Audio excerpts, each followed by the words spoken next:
നമസ്കാരം. നമ്മളിന്ന് കുക്ക് ചെയ്യാൻ പോകുന്ന ഉപ്പുമാവും തേങ്ങാക്കൊത്തിട്ട കക്കക്കറിയും. ഞങ്ങളുടെ ഈ കഷ്ടപ്പാട് കണ്ട് നിങ്ങളോട് ഫോളോ ചെയ്യണമെന്നൊന്നും ഞങ്ങൾ പറയുന്നില്ല. കാരണം എല്ലാവരും കഷ്ടപ്പെട്ട് തന്നെയാണ് ജീവിക്കുന്നത്, ജീവിതത്തിൽ സക്സസ് ആണെന്ന് ആഗ്രഹിക്കുന്നവരെല്ലാം. പക്ഷേ ഞങ്ങളുടെ ഈ കണ്ടൻറ്റ് ഇഷ്ടപ്പെടുന്നവർ ഞങ്ങളൊന്ന് ഫോളോ ചെയ്തും നിങ്ങളുടെ ഫ്രണ്ട്സിന് ഷെയർ ചെയ്തും കമൻറ്റ് ചെയ്തും ഒക്കെ ഒന്ന് സപ്പോർട്ട് ചെയ്യുക. കാരണം നിങ്ങളുടെ സപ്പോർട്ട് ഉണ്ടെങ്കിൽ മാത്രമേ നമുക്ക് വീണ്ടും ഇത് കണ്ടിന്യൂ ചെയ്യാൻ പറ്റത്തുള്ളൂ.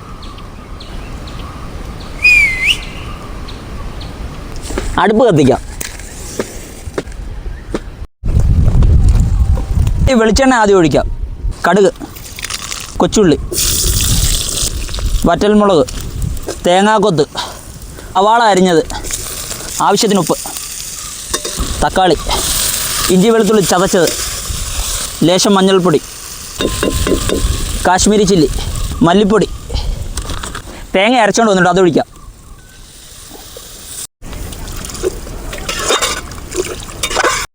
വാളംപുളി പിഴിഞ്ഞ വെള്ളം ഒഴിക്കാം. ഗരം മസാലപ്പൊടി, ലേശം കുരുമുളക് പൊടി. കക്കയിറച്ചി ആകുമ്പോൾ ഈ കുരുമുളക് പൊടി നല്ലതാണ്. നമ്മുടെ കറിക്ക് വേണ്ടിയുള്ള ഗ്രേവി റെഡി ആയിട്ടുണ്ട്. ഇനി കക്കയിറച്ചി ഇട്ട് കൊടുക്കാം. ആവശ്യമെന്നുണ്ടെങ്കിൽ കുറച്ചും കൂടെ വെള്ളവും കൂടെ ഒഴിക്കാം. മിക്സ് ചെയ്ത് ഭയങ്കര കാറ്റാണ്, അതുകൊണ്ട് തീയൊന്നും കറക്റ്റായിട്ട് കിട്ടുന്നില്ല. കുറച്ച് വെള്ളം കൂടെ ഒഴിക്കാം. കുറച്ചും കൂടി ഉപ്പ് ഇട്ട് കൊടുക്കണം. ഉപ്പൊട്ടും ഇല്ല. ഇതൊരു അവസാനത്തെ സ്റ്റേജായിട്ട് ജസ്റ്റ് പച്ച വെളിച്ചെണ്ണ ഒഴിച്ച് കൊടുക്കാം. അങ്ങനെ നമ്മുടെ സാധനം സെറ്റാണ്. നമുക്ക് ടേസ്റ്റ് ചെയ്ത് നോക്കാം. ആദ്യം തന്നെ നമ്മുടെ ഉപ്പുമാവ്, തേങ്ങാക്കൊത്തിട്ട കക്കക്കറി. ഓക്കെ, വടിച്ചെടുത്ത് നമ്മുടെ കക്ക നമ്മൾ ഏകദേശം 1 മണിക്കൂറോളം നമ്മളിട്ട് വേവിച്ചാണ്. വേണ്ടേ, സൂപ്പറായിട്ട് കറി റെഡി ആയിട്ട് നമുക്ക് ടേസ്റ്റ് നോക്കാം.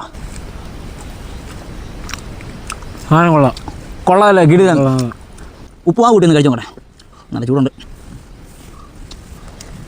നല്ല കൊമ്പോ കേട്ടോ, കൊള്ളാമല്ലേ. മസ്റ്റായി. പറ്റുവാണെങ്കിൽ എല്ലാവരും ട്രൈ ചെയ്ത് നോക്കാം.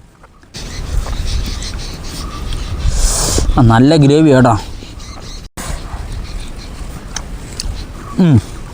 സൂപ്പർ സാധനം. ഞങ്ങളുടെ വീഡിയോ ഇഷ്ടപ്പെട്ട ഉറപ്പായിട്ടും ഫോളോ സപ്പോർട്ട്. ഇനി ഇതുപോലുള്ള അടിപൊളി വീഡിയോസാണ് ഞങ്ങൾ വീണ്ടും വരുന്നതായിരിക്കും.